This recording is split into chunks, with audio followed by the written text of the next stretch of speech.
Today we're talking about meditation, how to do it, why you want to do it, what it is, all the things. So stick around and let's get into it.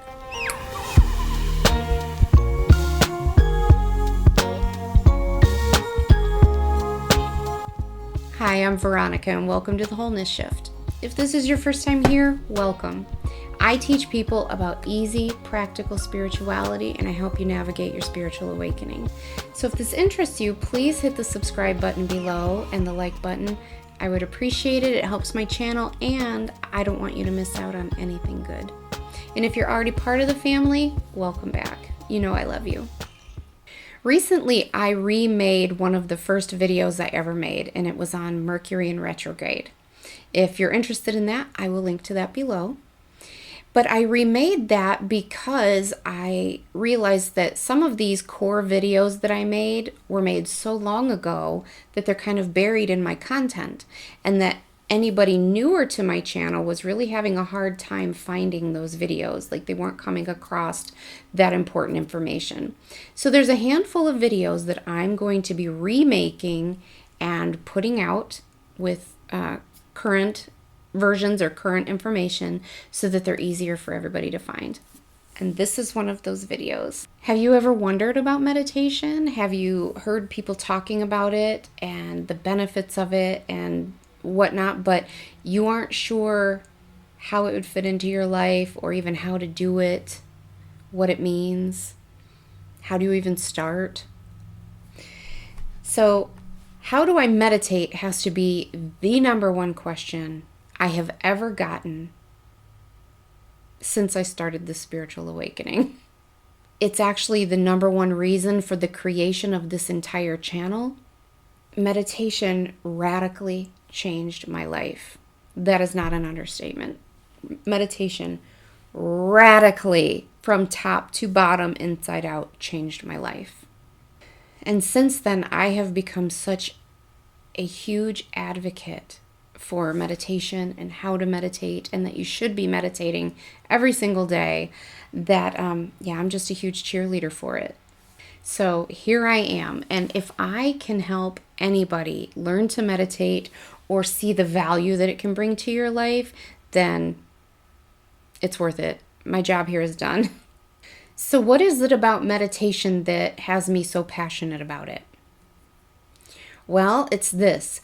Meditation is 100% guaranteed to change your life for the better. Period. And I don't think that I'm exaggerating at all when I say that.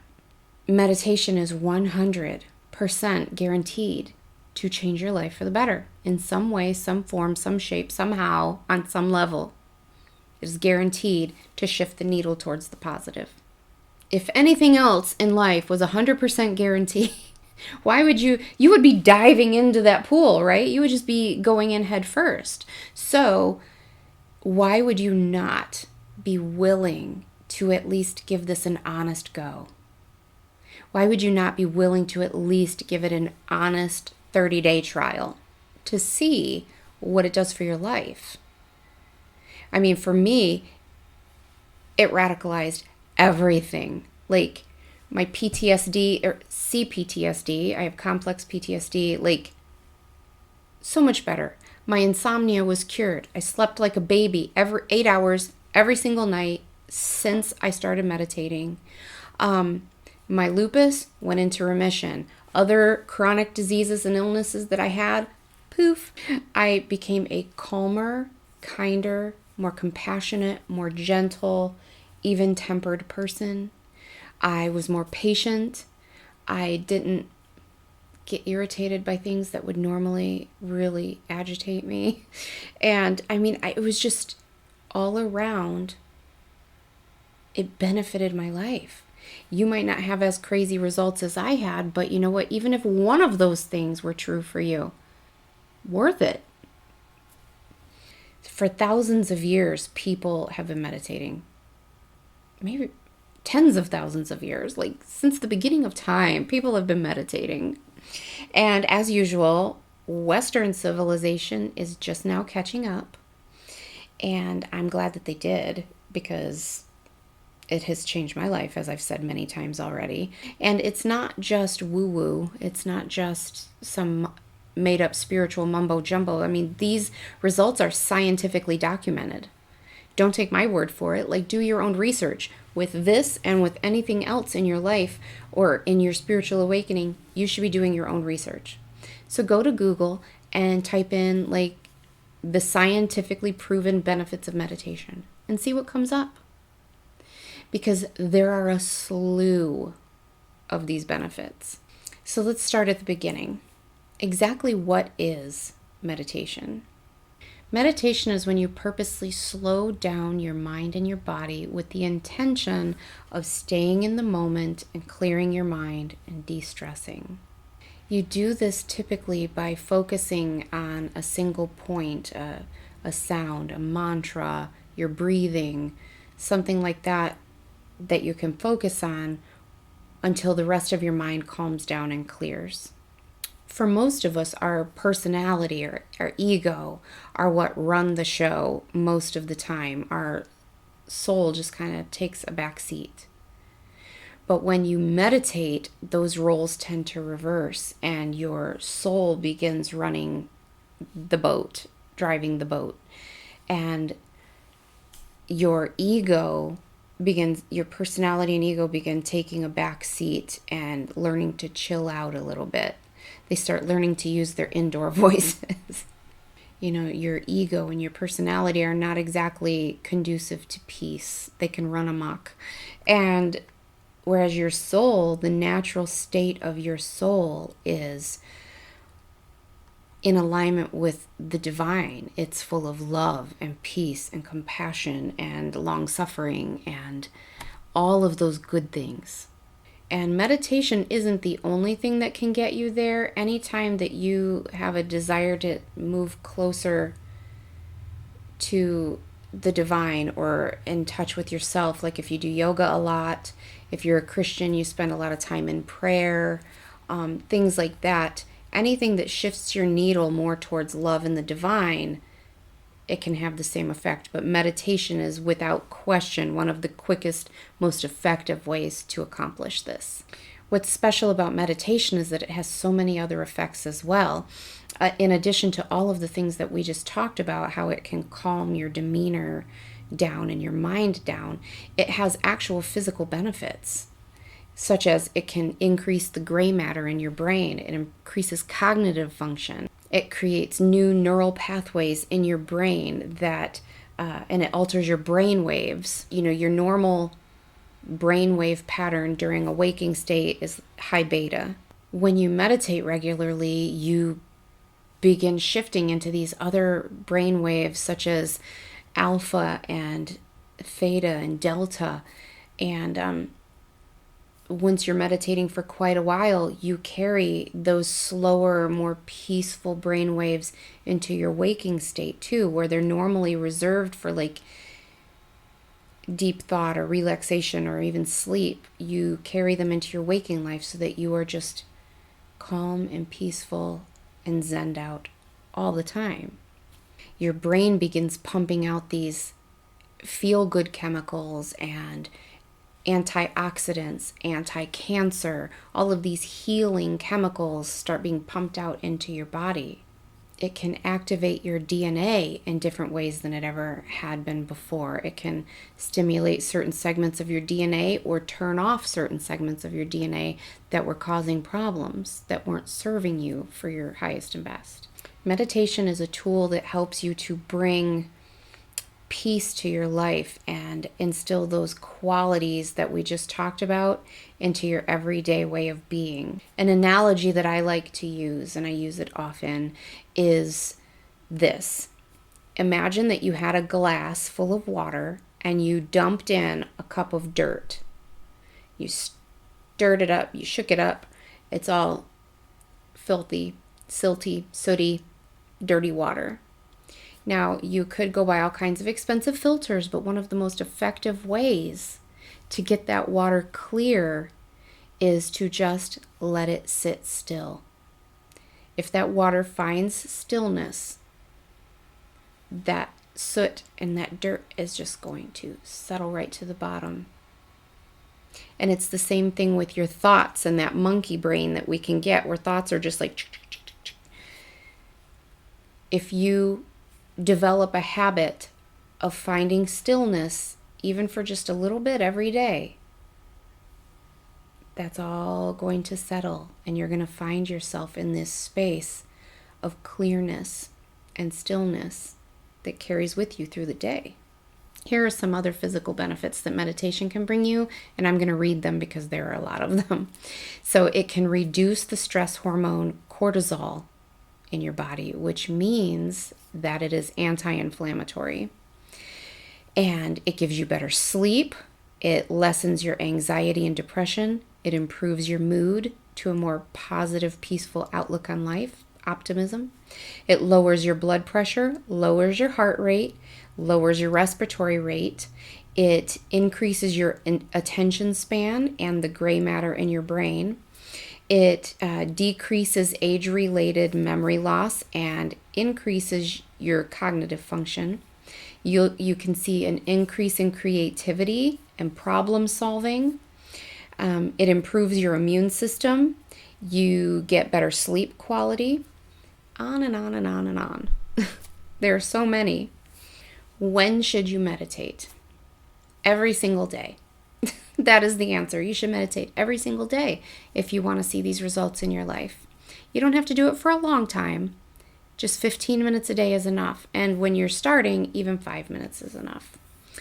But like, if you just started doing sit-ups, you did like one set of 10 sit-ups, you're not going to end up with a six-pack. Like, this is something that builds on itself. It's a cumulative effect. You have to develop the practice of meditating every day to see some effects. Now, personally, I didn't have any trouble just diving right in and meditating for 15 minutes a day. My body took to it like gangbusters, like right away. Some people can't do that. They really struggle with it right at first. So even if you have to start with 5 minutes a day and build your way up, do that. There's no rule book. As long as you're putting in the effort and you have the intention to get this going and to do this, you'll catch on. You'll get there. You might notice 2 minutes where you could only sit for 2 minutes and the rest was just restless. But then you know what? Several days down the road, you sit for 3 minutes. Maybe next week you sit for 5 minutes. You see what I'm saying? Like, don't give up. There are times where I struggle to even want to meditate 15 minutes a day. I really have to force myself to do it. And then there are periods of time, it ebbs and flows, it comes and goes. There'll be periods of time where I can't get enough of it. I'm meditating hours every day. And then that tapers off and I'll go back to like, I got to take 15 minutes to meditate. I have to. It's like brushing your teeth. Like, it just needs to be part of your daily routine. And then there are other times where like the energy is just flowing. I can't get enough and I want to do it all day. But at the very, very least, 15 minutes is the goal. And you'll start seeing effects after a few weeks, but really you start maximizing the benefits after a month, is what science shows. And 15 minutes is really all it takes. Science has shown that like 15 minutes is what you need to get those benefits. Anything above 15 minutes is just extra. It's just, it can help open your chakras and open your spiritual gifts more, things like that. But as far as the physical benefits, like 15 minutes is what you need. And you can always find 15 minutes. Don't argue with me. Yes, you can. I don't care if you have to do this when you're in the bathroom, if you sit in your car in the parking garage at work before you go in for 15 minutes, or when you come out.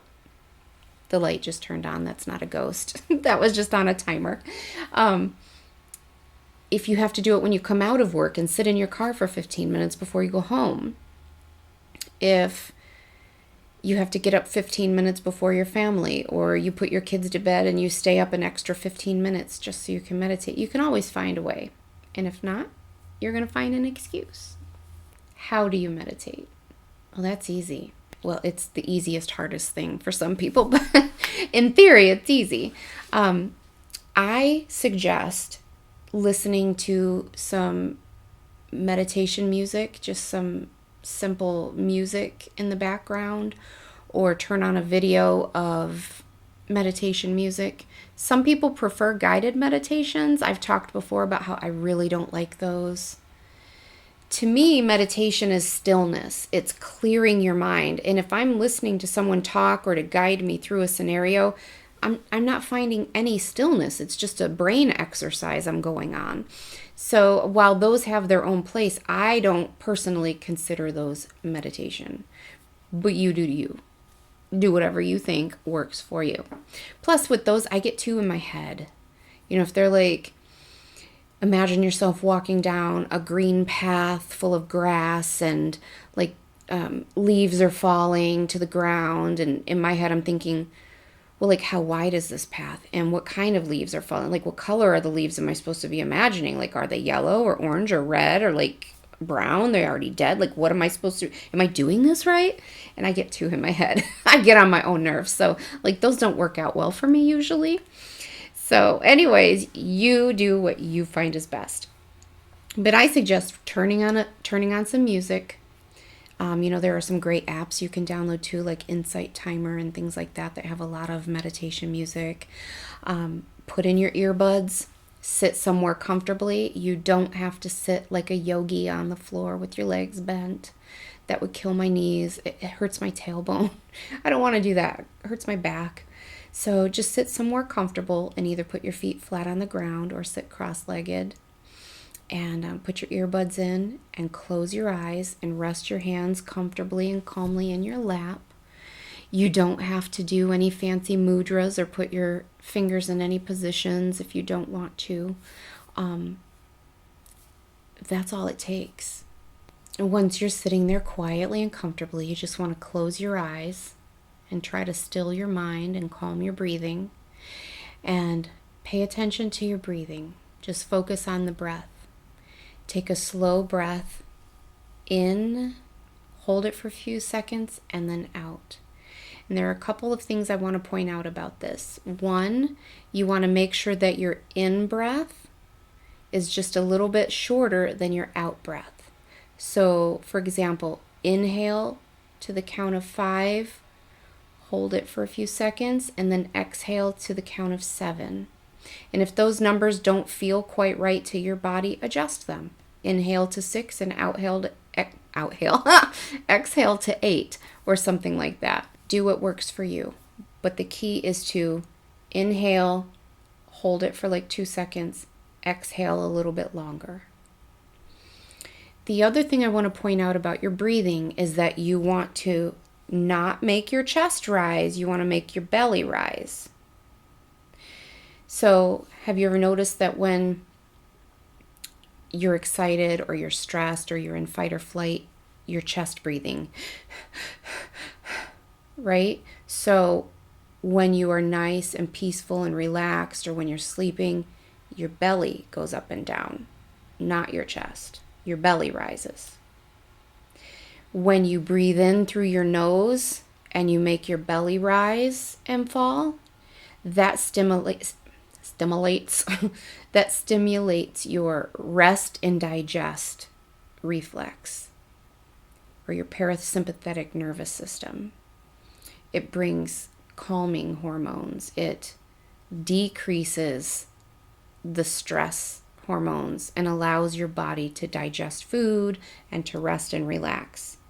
As opposed to when it's the exact opposite of fight or flight. When that happens, like all extraneous functions of your body, like digesting food, stop. You're flooded with stress hormones. You're trying to get as much air as possible, so you're breathing fast and heavy through your lungs up here. Just not conducive. So breathe in through your nose, hold it for a few seconds, breathe slowly out, and make sure your belly is going up and down with each one of those respirations. I've heard plenty of people say, I've tried meditating, I stink at it, I can't do it, I'm not good at it, I failed at it. And I want you to know that it is impossible to fail at meditation. It is impossible to not be good at meditation. Even if, like me, you have ADHD and you have trouble sitting still, you have trouble calming your mind, you can still do it. That just tells me you didn't stick with it long enough. It might take you a little longer to get the hang of it, and that's okay.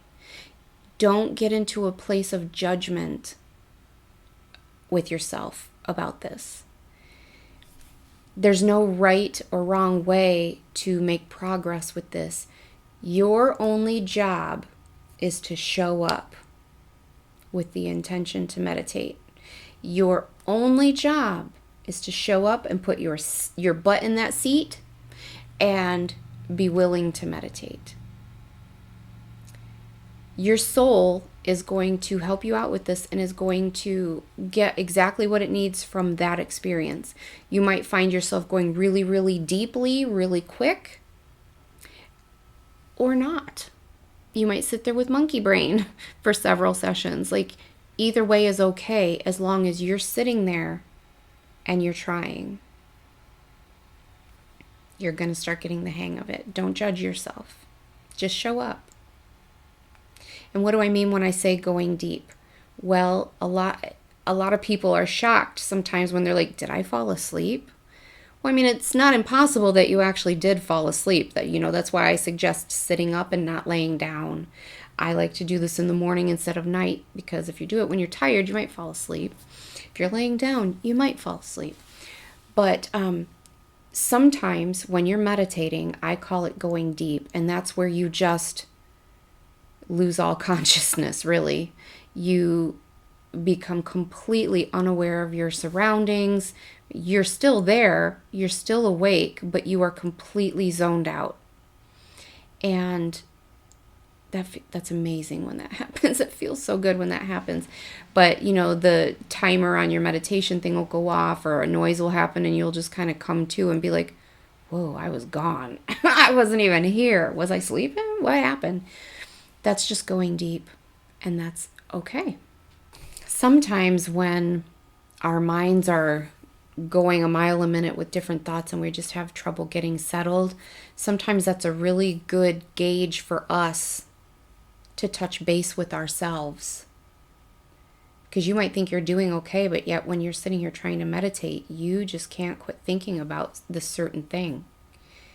And that's a good indicator for you that maybe that thing's bothering you more than you thought it was, and maybe you need to do some work on that or address that. Another analogy that I like to use is that of a train station. Imagine that you are sitting on a bench in a busy train station, and you're just sitting there chilling. You're not going anywhere. You just like watching the trains. And you're sitting there and you're watching the trains come and go, come and go, come and go. You're not judging the trains. You're not judging how fast they're moving. You're not judging if they had enough people on them or not. You're not in any kind of judgment about them. And you're not in control of them. You're not in any control whatsoever of what trains are coming and going. It's the same with your thoughts. Your brain is an organ that was created to have thoughts. That's its job.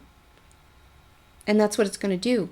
You are never going to stop it from having thoughts. Your job is to just get into a space of non-judgment where you're just observing. It doesn't matter to you if there are thoughts. Your job is to sit there and chill, not pay attention. You're not in control of the thoughts. You're not getting on the thoughts and going on any trips with them. You're just watching the thoughts come and go. Thoughts may float in like, why did my mom never call me back?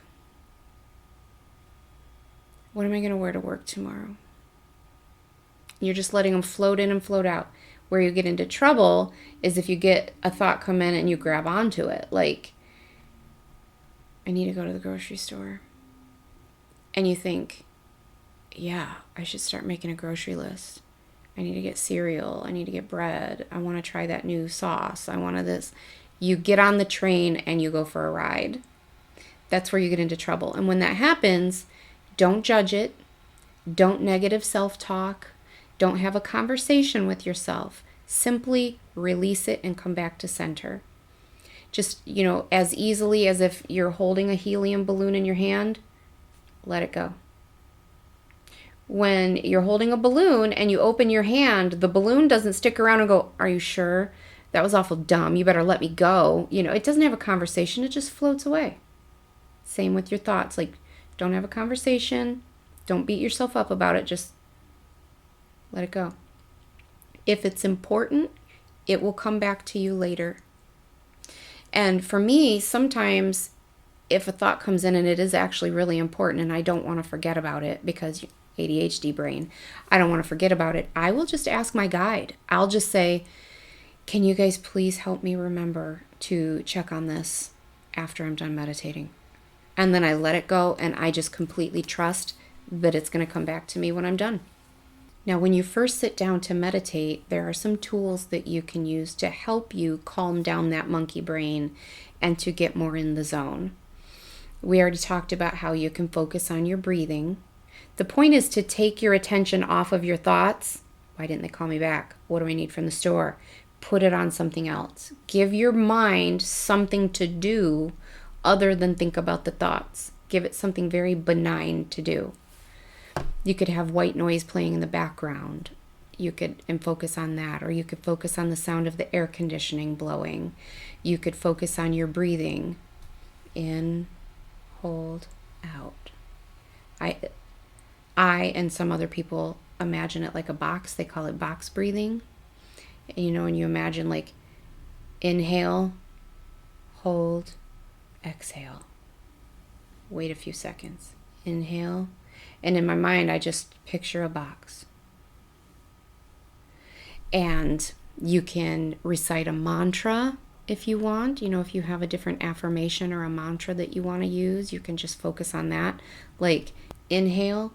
And then as you exhale, you can say the mantra like Om, something like that.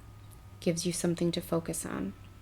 Now, where some people can get into trouble is that, see, as your body goes deeper, your mind is stilling, you're getting into the meditation, your body will naturally release those things that you were focusing on.